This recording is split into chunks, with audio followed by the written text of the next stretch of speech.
The red shoes fades eventually, but the witness never does. Which one of these are you actually investing in? This is IB Do Have, and welcome to another series of the red shoes.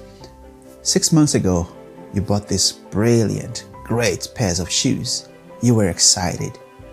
6 months later, something happened.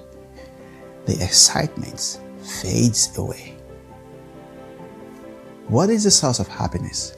We've been talking about this for a couple of episodes now, and I've been depending on your response to try and unearth the source of happiness. Are we actually asking the right questions? And today, I will read out one of the responses I got from my own neighbor. And here is what she has to say. For me, it is this: when all physical factors are in positive range, which is rare, it creates a sense of calm and balance within me. That, for me, is pure happiness, nothing else. When all physical factors are in positive range, which is rare, she says.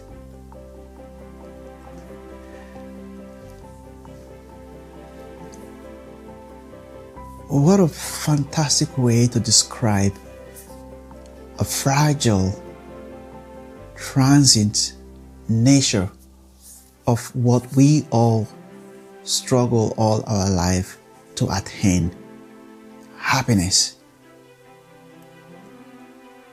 We're going to take a step back again. We know when we are really happy, don't we? And the question remains, who is he that witnesses this happiness? Where was it all along before the appearance of happiness and the withdrawal of it? Who is he actually that witnesses all of the events, the arrival of the shoes, the outbursts of excitement and happiness, and the absence of it? Who is he? There was a story of a man over 3,000 years ago. He was in chains,